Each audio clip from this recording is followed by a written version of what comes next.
shadows or your dark side, it's in your energy system. It's in the host that the consciousness is driving. It's in your car. It's playing there. It's like a part of it. It's an aspect of the dualistic creation called you. So what are you going to do? You're going to kill the shadow, then you kill you.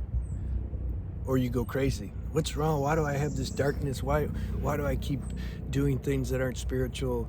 Why, like I should be perfect. This is what the mind's insinuating. It doesn't say that. If you ask somebody, like, don't you realize you can't be perfect? You'll say, no, I know, obviously you can't be perfect. But yet we act like that on some level.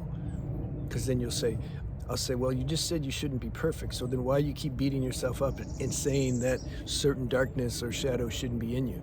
Because you're like making it worse by hating it so bad. Well, yeah, because it's like I shouldn't have that. I can have something else, but not this. The mind will always do that. You got to catch that. It doesn't matter what your shadows are. They want to be seen. They don't really care if they're seen or not, but part of the remedy is they need to be seen. You can't deny them and hate them and want to beat them and kill them and destroy them, because you're going to kill your vehicle called the body in the process. Some talk about suicide. Well, just suicide out. Well, then you'll have to come back and do this again. Like, we can't skip. It's like in grade school. If you fail a grade, you can't continue. You have to pass that grade. We got to pass through these tests, and we will. Like, we can't miss. It just feels like it. It feels like it's too hard. It feels like it goes on for so long that we just can't do it. Yeah, this is intense special forces experience that a lot of people have on this planet.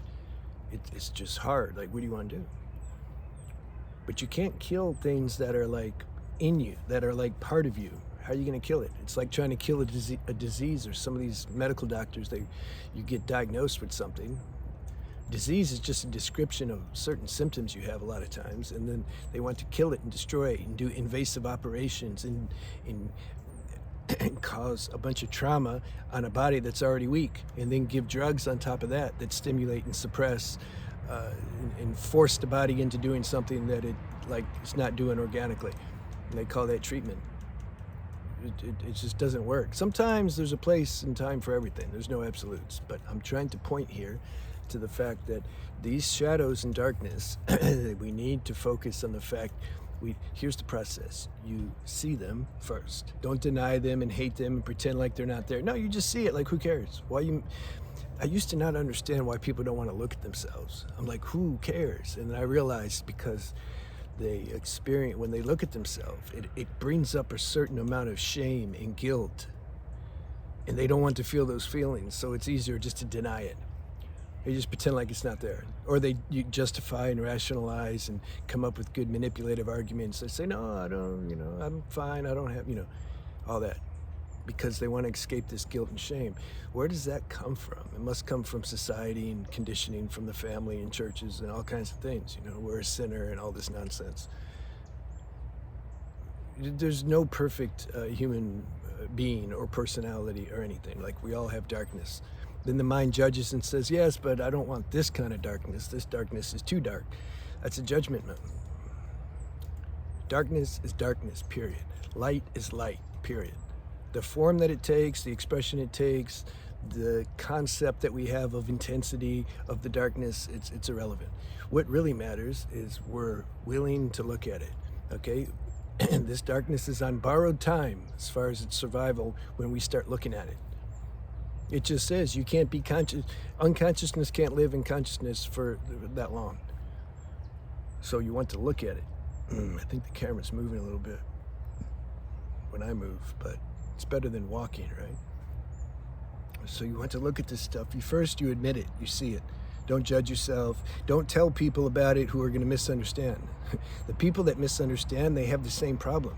They also don't want to feel, they don't look at themselves either because of the same reasons, guilt and shame. And so then if you share some dark secret, then the way they treat you is how they treat themselves. It's so easy to see the level of self-compassion has for somebody based on how much compassion they have for you when you share something about your darkness.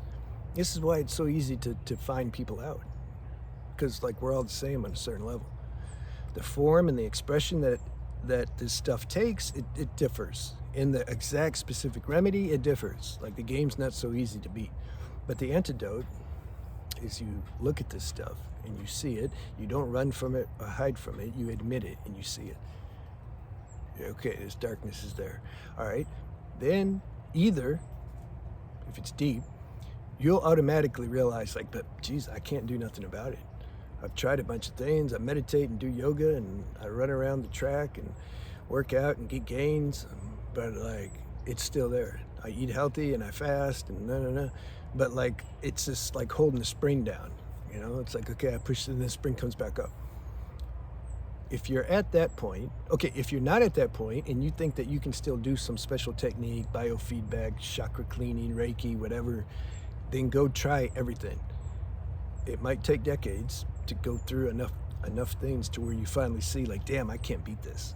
Okay, so if you don't realize that you can't beat it yet, go try a bunch of stuff. Some things you can beat, seemingly. It's still God's power that's giving you the power to beat it and taking the form. It's kind of like a white magic. It's really God's power that's doing everything. Whether that takes the form of a specific healing modality or not, it's irrelevant. But let's not get off the topic too much. If you still think you can beat it, go try to beat it. All right. I'm talking more to those who have already went through that. This is what my whole book's about, Autobiography of a Human, because I spent decades also trying to beat something that couldn't be beaten. And then it's funny, I still get comments. Well, did you try this like special powder supplement? And I'm like, okay, no. When you're done, like when you've somehow the life force, because it's grace, it just stops. It stops looking out here for an answer. That's grace, because you've already like tried it. You tried everything. It's not about finding a new thing. It's not about that. You have direct confirmation. It's not about that. So you listen to that. It doesn't matter what anybody says. No, we just came out with the new cure. Okay, great. Go cure everybody. For me, it's not working. So then, if you're at that stage, it's easy then to surrender. What does it mean, surrender? It means through my own self-power, willpower, I can't beat this. Then automatically something starts to petition to a source power to help. Then your prayer means something. You might find yourself saying, God, can you help me? I don't know how to, I can't, like, I need to help. I need help. That's called letting go. When you're in that letting go process, in that state, you can start to get intuitive downloads. Then you'll get some direction, maybe. Okay, go over here, or check this, or just kind of do this, or it'll guide you how to modify your routine, or it will have you talk to somebody who you feel has been through that, and then God will take that form through that person and give guidance through this other being, because we may not be sensitive enough yet or intuitive enough yet to get it direct from the source. So God will manifest as different people in books and videos, etc. So then, because now you're in a state, you're searching now, it's underpinned with letting go. It's not the mind that's searching now. It's more like you're intuitively being led. That can be abstracted for a while. People think they don't know the difference. They're hopping from continent to continent like I did and say, no, this is intuition having me like go find the answer. That's okay. That gets refined later and it becomes very clear. Your discerning power becomes clear when it's your mind fueling the search versus or trying to beat something versus divine guidance. So then you just have to see what happens, because remember, you let go. You catch now when thoughts come up and say, well, it's been a week now and I've been surrendered and I still feel bad, or I still have this darkness or defective character or element in my body, or this energetic contraction, like, okay, how long is it going to take? No, you remember, like, oh yeah, it's out of my hands. I can't control it. I can't control this darkness or shadow that I'm trying to transcend. I can't help it being here, nor can I help this emotional turmoil and feelings, these heavy negative feelings that it creates by having that because of the self-talk around it. I can't stop any of this. Like, damn, I'm like in a hell of a situation. I'm like self-torturing myself. I have something already that's a shadow, and then I keep making it worse in the name of trying to make it better. But it's like it don't work, but yet I keep doing it.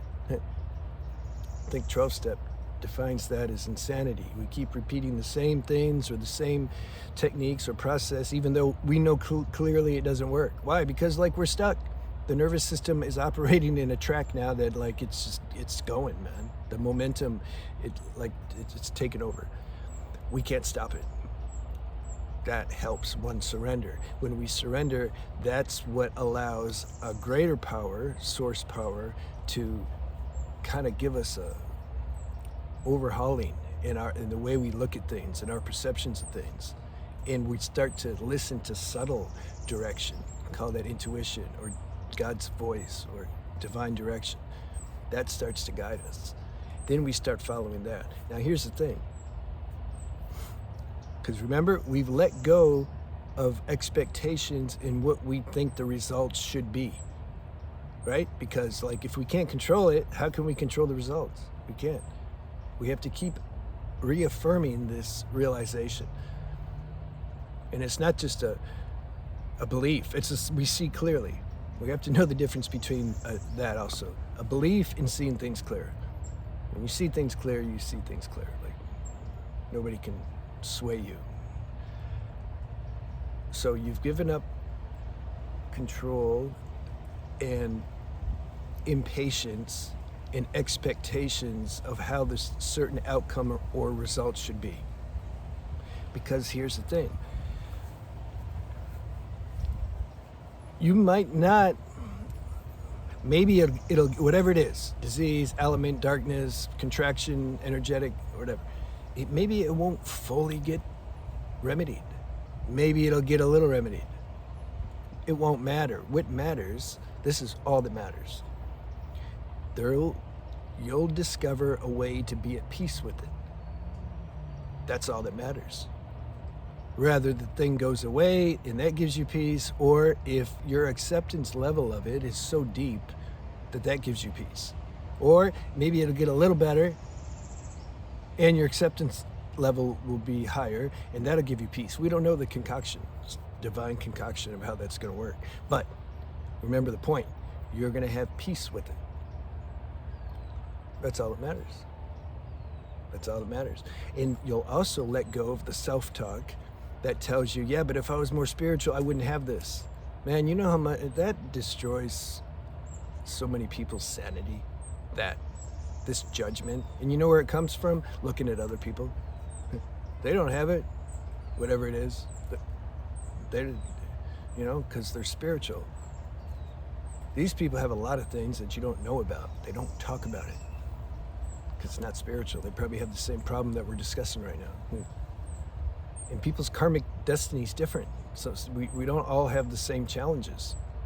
Those challenges that are more visible, and especially those challenges that are more to do with our mental and emotional body instead of our physical body, those people, there's like a silent discrimination against those people. If you're like missing an arm, probably most aren't going to say, well, if you're more spiritual, you'd be able to grow your arm back, or you'd have an arm. They don't really say it. But if there's an imbalance in your nervous system or neurological system that affects your mental and emotional body, all of a sudden that gets a bad rap. Nah, but if you meditated deeper, man, you wouldn't have that. No, it's the same thing. Like, who cares? It's the same. Physical body, mental body, emotional body, like everybody has their thing. So you're going to get those realizations, and you'll just realize your true nature, your spirituality has nothing to do with your darkness and your shadows and your little shortcomings, or none of that. It has nothing to do with it. And if you were super spiritual, if you were master level, you wouldn't have that. No, not necessarily. The source is running this game and playing this, or doing this whole show. It might purposely want to keep some kind of impairment in the vehicle for its own higher reasons. Maybe it's like an inner Zen stick. It keeps us on track. Maybe it's to show other people that, look, you can be okay, it doesn't matter, we don't know. See, these downloads start to come. And when God gives you a download, you know it's truth. It's not a belief system. It's a big difference, huge difference, night and day between belief and actual direct realization. Those who don't know what realization is, though, they don't know. They'll say, oh, that's your belief. Because that's all they know is belief. They don't know the difference. That's okay. Those people don't get into these talks with, because there's just absolutely no reason. They don't have the CPU yet capacity to have such conversation. Don't set yourself up to get brain damage by having those conversations with them. Well, I don't have anybody to talk to. Then don't talk to anybody. Or leave a message on the comment section, and somebody here, there's some high-level people that watch these videos I've discovered, and I'm glad. You guys, girls, feel free to help or give counsel to somebody anytime you want to, because you know how to do it. You do it in a way that's not like, you're just sharing some things, and it's up to the person you're sharing with if they have the capacity to receive it or not. So that's the message, man. Don't worry about your darkness. Everybody has darkness, like they just do. Everybody has darkness. It's good. Gotta have some darkness. Otherwise, like, you wouldn't appreciate the light. If there's just only light, it's like you don't know it's light. You need a little darkness to shake things up and give a contrast. God knows what he's doing. Even if we don't know what he's doing, we can somehow intuit that he knows what he's doing. That's my message. I'll see you.